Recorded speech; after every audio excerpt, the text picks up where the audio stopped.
오랜 시간이 지나면서 사람들의 인생은 짧지만 2000년이라는 시간과 함께 어떤 사람들은 그런 생각을 해요. 예수님이 정말 오시는 건가? 안 오시는 건가? 이런 얘기를 합니다. 하지만 성경은 길이 참으사 한 영혼이라도 더 주의 앞에 오기 위하여 참으시고 이끄시는 주님. 그래서 하루가 천년 같고 천년이 하루 같은 주님께서 오늘도 우리들을 애타게 기다리시고 함께 하시기를 원하신다는 말씀과 함께 다시 오심이 확실하다는 것을 마라나타라고 하죠.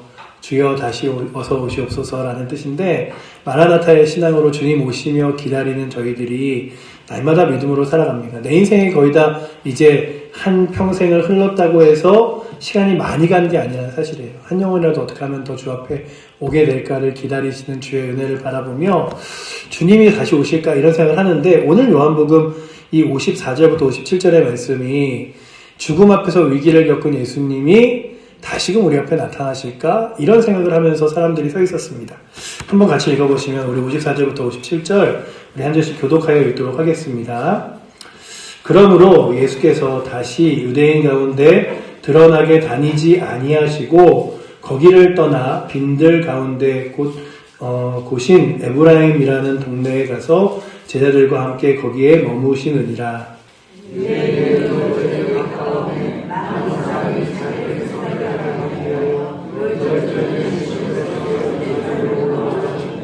그들이 예수를 찾으며 성전에 서서 서로 말하되 너희 생각에는 어떠하냐? 그가 명절에 오지 아니하겠느냐 하니, 이는 대제사장들과 바리새인들이 누구든지 예수 있는 곳을 알거든 신고하여 잡게 하라 명령하였음이라.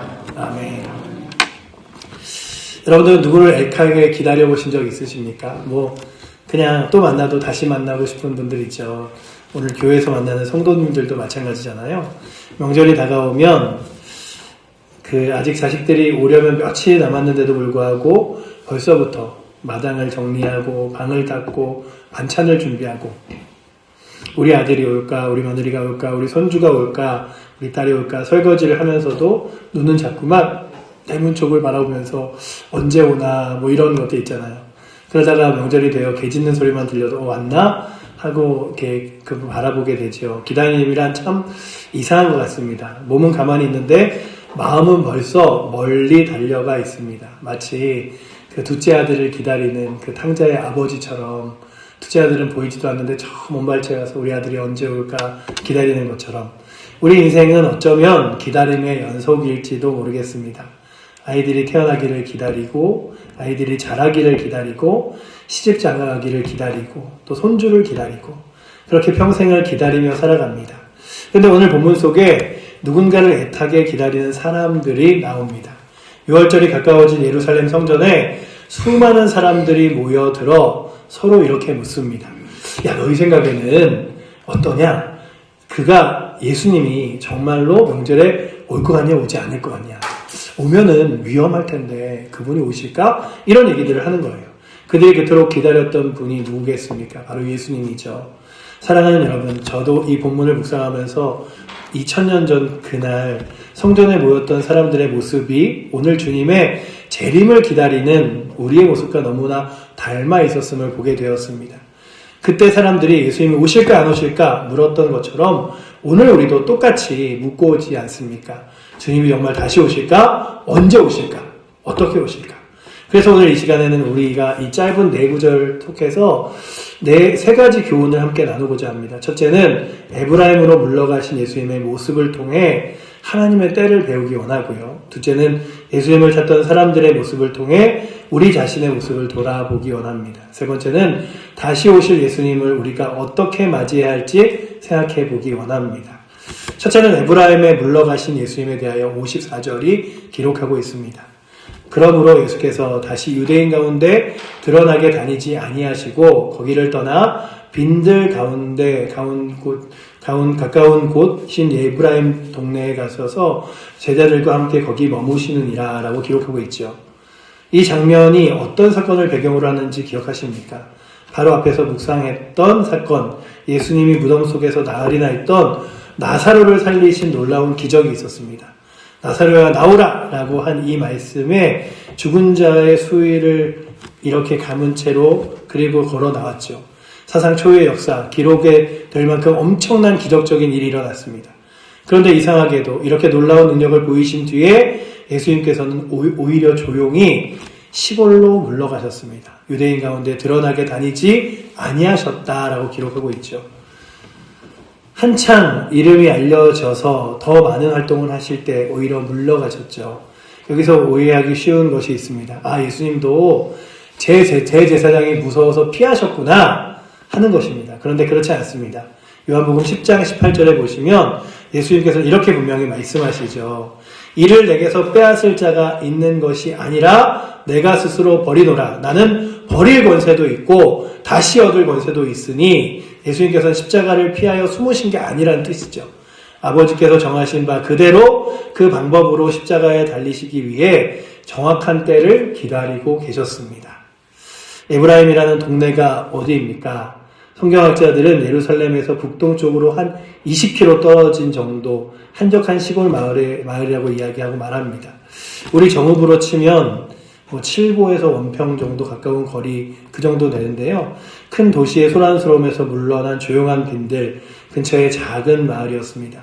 예수님께서 거기 가서 무엇을 하셨다고 합니까? 제자들과 함께 거기에 머무르시느니라. 제자들과 함께 마지막 소중한 시간을 보내고 계셨던 것입니다. 곧 있을 십자가와 부활, 대사건을 앞두고 제자들의 믿음을 단단히 세우는 시간이었습니다. 세상의 눈에는 예수님이 잠시 사라진 것처럼 보이지만 사실은 구속사의 가장 중요한 순간을 차분히 준비하고 계셨던 것이죠. 사랑하는 성도 여러분, 여기서 우리는 중요한 한 가지 진리를 배우게 됩니다. 하나님께서는 하나님의 때가 있다는 사실이에요. 우리는 늘 아니 지금입니다 주님, 왜 안 되죠? 이럴 때가 있어요. 주님 지금 오셔야 됩니까? 이런 거 있잖아요. 우리는 종종 이렇게 생각합니다. 왜 하나님 지금 당장 응답하시지 않으십니까? 왜 이렇게 침묵하십니까? 정말 살아계시긴 한 겁니까? 그런데 사랑하는 여러분, 침묵은 결코 부재가 아닙니다.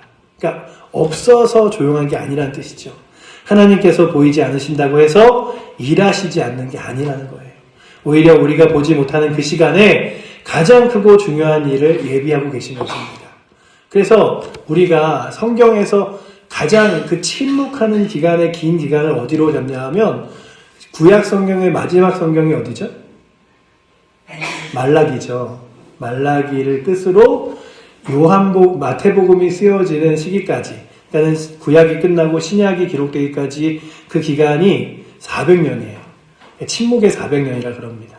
근데 그 400년 동안 정말 하나님이 아무것도 하지 않으셨는가라고 한다면 그 400년 동안 로마를 통하여 온 유럽과 그리고 또한 중동이 하나의 길로 다 연결되어 버렸고요.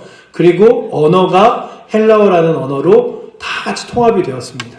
그래서 주 예수께서 오신 이후에 예수님의 부활하심과 그리고 그 믿지 않는 자들에게 복음을 전하는 일이 완벽하게 이루어질 수 있었어요. 그래서 성경을 보면서 야 그래, 하나님의 침묵은 하나님이 멈춰 계시거나 가만히 계신 시간이 아니라 하나님이 역사하시고 준비하시는 시간이구나.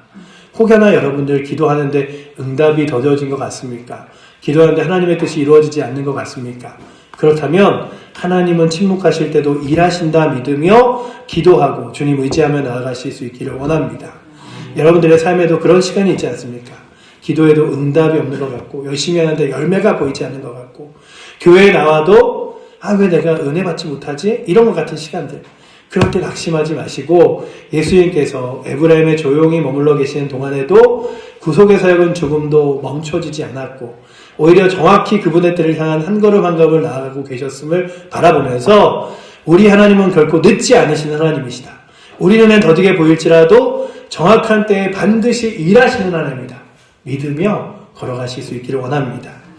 또 하나 둘째는 예수님을 찾던 사람들이 있었어요.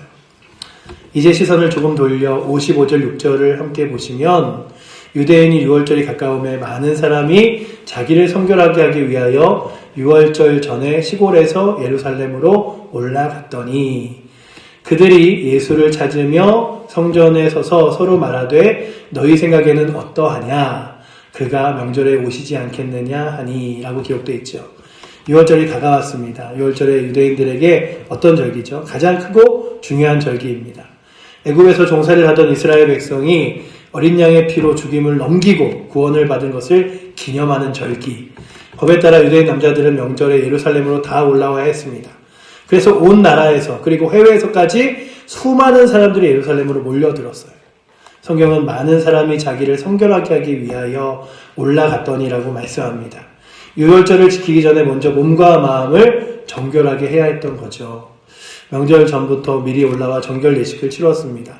그런데 이 사람들이 모여서 실제로 무엇을 하고 있었냐 하면 예수를 찾으며 성전에 서서 말하되 이 사람이 가장 큰 관심사는 유월절 자체가 아니라 예수님이었습니다. 왜냐하면 예수님이 바로 얼마 전에 나사로를 살리셨기 때문이죠. 베다니에서. 소문이 예루살렘에 확 퍼져 있었고 그 놀라운 일을 행하신 그 예수라는 분을 이 명절에 과연 보게 될까 안 보게 될까, 올까 안 올까, 이것들이 그들의 최대 관심사였습니다. 이 모습을 한번 머릿속으로 그려보시면 넓은 성전들에 수많은 사람들이 삼삼오오 모여 수군거립니다. 오실까 안 오실까, 오시면 무슨 기적을 행하실까, 뭐 이런 거죠. 이번에 진짜로 로마를 몰아내시려나 온갖 추측과 기대와 호기심이 오가고 있었습니다. 그런데 사랑하는 성도 여러분, 이 사람들이 예수를 찾았다고 본문은 말씀하지만 사실은 제각기 달랐습니다. 단순한 호기심으로 예수를 찾는 사람이 있었나 하면 그냥 구경해보자, 예수님 어떤 분인지 구경해보자, 이런 사람이 있었고요. 그냥 요한복음 6장을 기억해 보시면 오병이어의 기적처럼 혹여나 예수님이 오시면 내가 배고픈 것을 배불리 먹으며 병든 것을 고칠 수 있을까, 이해타산으로 예수님을 기다리는 사람도 있었고, 또한 57절에 나오는 사람들처럼 적대적인 마음으로 예수님을 찾는 사람들도 있었습니다. 물론 그들 가운데 참된 믿음으로 예수님을 진지하게 찾던 사람들도 분명히 있었을 거죠. 이들은 정말 주님을 만나기 원했고 말씀을 듣기 원했습니다. 여러분들은 한번 이 말씀을 생각해 보면서 우리 자신을 비추어 보는 거죠. 나는 오늘 어떤 마음으로 예수님을 찾고 있는가?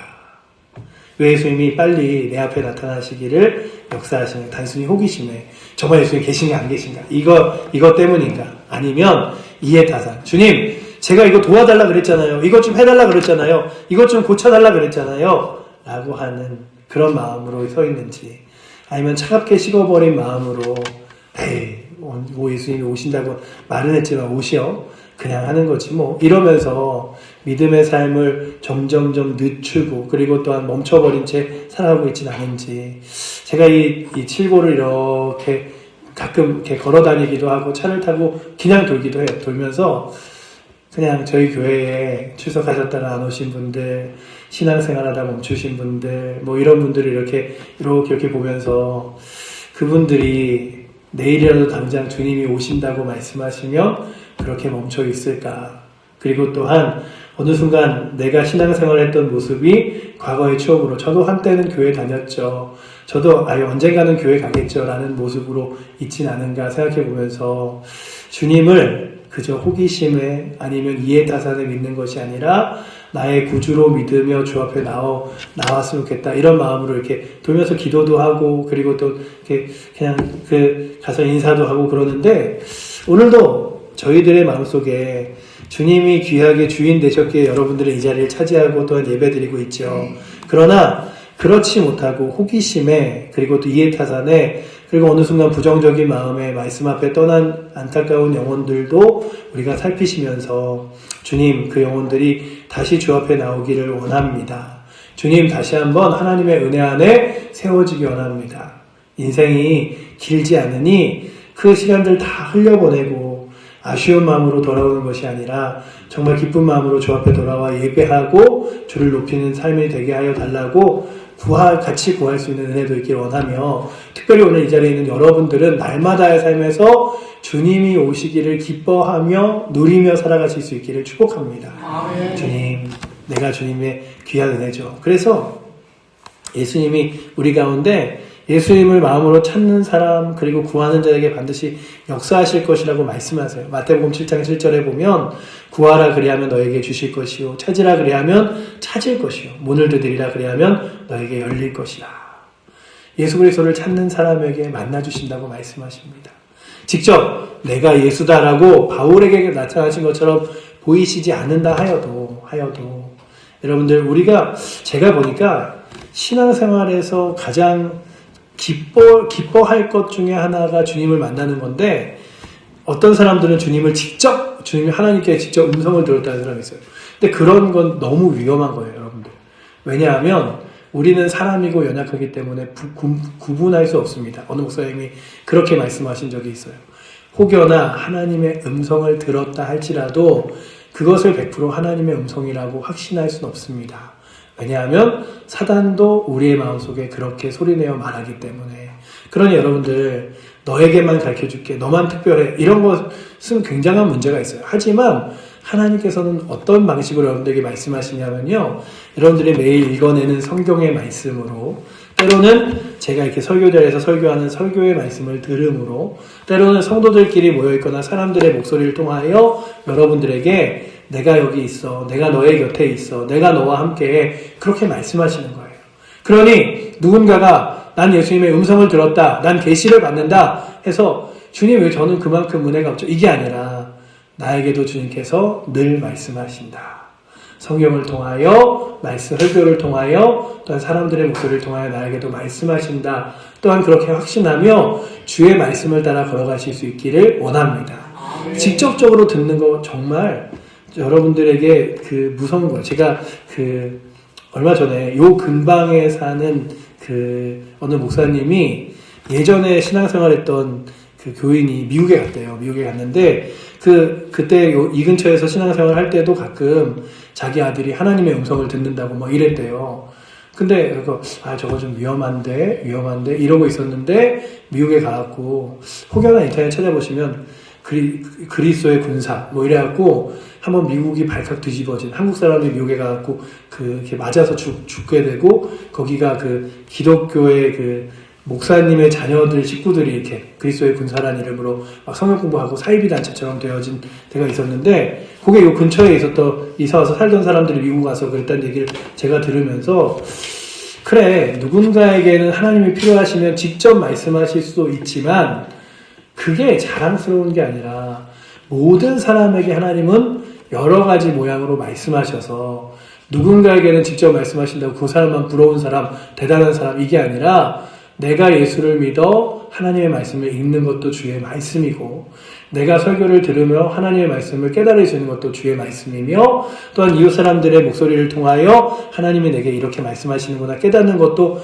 은혜이지, 나에게만 하나님께서 놀라운 말씀으로 다른 사람에게 들려주지도 않던, 그리고 성경엔 기록되어 있지도 않은 말씀을 해주신다, 이건 엄청난 놀라운 은혜가 아니라 위험할 수 있음을 바라보며, 주님 오늘도 말씀을 통하여, 겸손함을 통하여 하나님 거룩한 말씀을 내게 주시고 그 말씀으로 주를 따라가게 해달라고 구할 수 있기를 원합니다.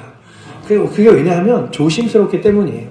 성도 여러분, 단순히 찾는 것만으로는 또한 부족합니다. 마음으로 찾는 그 다음에 중요한 건 그렇게 찾은 주님을 따라 걸어가는 거죠. 예수님의 다시 오심을 우리가 기다립니다. 57절 그 뒤에 장들을 보며 우리가 느끼는 건 예수님이 정말 오실까 안 오실까 했던 말씀과 같이, 이는 대제사장들이 바리새인들과 누구든지 예수 있는 것을 알거든 신고하여 잡게 하라라고 명령하였고, 이제 예수님이 정말 오실까 안 오실까 해서 예수님이 직접 그 자리에 나타나시는 것을 성경이 이제 12장에 기록하고 있습니다. 예수님을 잡아 죽이다 할지라도 예수님은 그 죽음 앞에 두려워하지 않고 우리 앞에 나타나셨고, 그리고 또한 우리 가운데 호산나 찬송하리로다라는 고백으로 많은 사람들이 주를 찬양케 하셨습니다. 그러니 여러분들, 주님은 우리 앞에 나타나시고 우리를 위한 십자가 지심도 결코 부끄러워하지 않았습니다. 제가 고난주간에도 말씀드렸죠. 예수님의 십자가 자체도 고난이지만, 제가 십자가를 생각해 봤을 때 완전히 벌겨벗긴 채로 온몸에 그 가시관과 못을 박힌 그 모습으로 사람들 앞에 초라하게 서 있는 내 모습 자체가 너무 괴로울 것 같은데, 주님이 그 자리를 기뻐하며 쓰셨어요. 왜냐하면 우리의 모든 죄를 용서하여 주시기 위하여. 정말로 실제로 며칠 후에 예수님께서는 예루살렘에 오셨습니다. 그리고 그들에게 주인과 확신이 되어 주셨죠. 그리고 예수님께서는 그렇게 나타나셔서 십자가에 돌아가신 이후에 부활하셔서 40일 동안에 300문도와 많은 사람들에게 모이시고 나서 이렇게 얘기하셨죠. 하늘로 승천하셨을 때 예수님의 제자들이, 그리고 사람들이 하늘을 쳐다봅니다. 그러자 천사가 이렇게 얘기하죠. 왜 하늘을 보느냐? 하늘로 올라가신 그분은 너희가 본 그대로 다시 오시리라. 우리는 다시 오신 예수님을 기다립니다. 마치 예수님이 나타나실까 안 나타나실까가 아니라 예수님이 원하시는 때에 하나님의 거룩한 능력으로 나타나실 것을 믿으며 살아가는 사람들이죠. 그 신앙을 뭐라 그러냐면 마라나타라고 그러잖아요. 주님 다시 오시옵소서. 여러분들 주님이 다시 오실 것을 믿으며 살아가신다면 주님이 다시 오실 그날에 이들이 어땠겠어요? 주님을 부정적으로 생각하며 온 사람들, 나 그래도 나타났네 이러기도 했을 거고, 안 오신다고 말했던 사람들은 부끄러워하기도 했겠죠.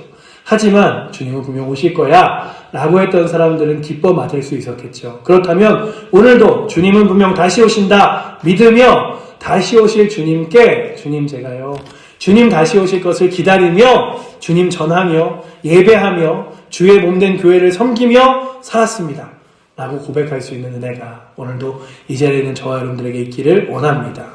다시 오실 주님을 기다리는 거예요. 이 땅 가운데 많은 인생의 의미를 찾지만 결국 그 의미는 어디서 하나로 연결돼서 되찾아지냐 하면 주님이 다시 오신 그날 되찾아질 거예요. 너는 나를 위해 무엇을 하였느냐? 너는 다시 오실 날을 다시 올 날을 기다리며 어떤 인생을 살았느냐? 라고 물어볼 때 여러분들은 무엇이라고 대답하시겠습니까? 주님 정말 이렇게 제가 다시 오실 줄 몰랐어요. 주님이 이렇게 빨리 오실 줄 몰랐어요. 안 오실 줄 알았죠. 이러는 게 아니라 주님 어제도 오늘도 주님 오심을 기다리며 주님을 위하여 살아갔습니다 라고 고백할 수 있는 힘과 은혜가 오늘도 이 주일 오후에 나오신 여러분들과 저에게 있어서 다시 오실 주님을 기다리며, 마치 앞에서 말씀드린 할머니가 자식을 기다릴 때, 손주를 기다릴 때, 자녀들을 기다릴 때에 방을 치우고 이불을 볕에 널어 빨아두고 아들이 좋아하는 반찬을 미리 만들어 두면서 자식이 오면 그 순간 맞이할 수 있도록 모든 준비를 해두는 것처럼, 사랑하는 성도 여러분들도 우리도 주님 오실 준비를 저 멀리 막연한 미래가 아니라 지금 이 순간에도 해두어야 하죠. 오늘 저녁 주님이 오신다 해도 부끄럽지 않은 삶, 그리고 또한 주를 위해 살아갔다고 고백할 수 있는 삶으로 주님 바라보시고, 또 한 가지 꼭 기억해야 할 것이 있다면 본문 속의 사람들 중에 그가 오지 않겠느냐라고 물을 때에 벌써 예수님은 에브라임에 와 계셨던 거예요. 그러니 마찬가지로 주님이 언제 오실까 물을 때에 주님은 우리와 함께 이미 계신 것을 믿으며, 주님 오늘도 나와 함께 하시죠? 다시 오시는 재림의 주님이 아니라 지금 나와 함께 하시는 주님과 함께 오늘도 감사하며 주를 섬기며 살겠습니다 라고 고백하며 하루도 주님과 동행하시고 이번 한 주도 주님과 승리하시는, 제가 그 성경 읽기 할 때마다 주를 써요. 이번 주가 16차 주잖아요. 2025년도에 16번째 주가 지났습니다. 52주 중에 이제 16번에 지났는데, 이 16번의 한 주 한 주를 보내면서 여러분들은 주님의 오심을, 그리고 주님과 동행하며 지내셨습니까? 그렇다면 이번 주 16번째 주를 보내는 여러분들의 걸음이 주님 이번 한 주간 다시 한번 주님과 동행하여 보겠습니다라는 고백으로 살아갈 수 있는 이 2026년도의 16번째 주가 되시기를 축복합니다. 기도하겠습니다. 사랑의 주님 감사합니다. 우리로 하여금 다시 오실 주님을 기다리며 또한 주님과 함께 걸어갈 수 있게 하신 주님, 오늘도 주 예수 그리스도 그분을 믿기에, 그리고 아버지 하나님 전하기에 우리가 기뻐하며 살아갑니다. 이 땅 가운데 때로는 낙심할 것, 힘든 것, 지친 것 많지만 그럼에도 불구하고 우리를 깊이 사랑하시는 주님 때문에 감사하며 살아갈 수 있도록 주님이 이끌어주시고, 날마다 오늘도 이 한 주도 주님과 동행하며 또한 다시 오실 재림의 주님을 기다리며 살아갈 수 있도록 주여 인도하여 주시옵소서. 우리를 사랑하시는 살아계신 예수 그리스도 이름으로 기도드립니다. 아멘.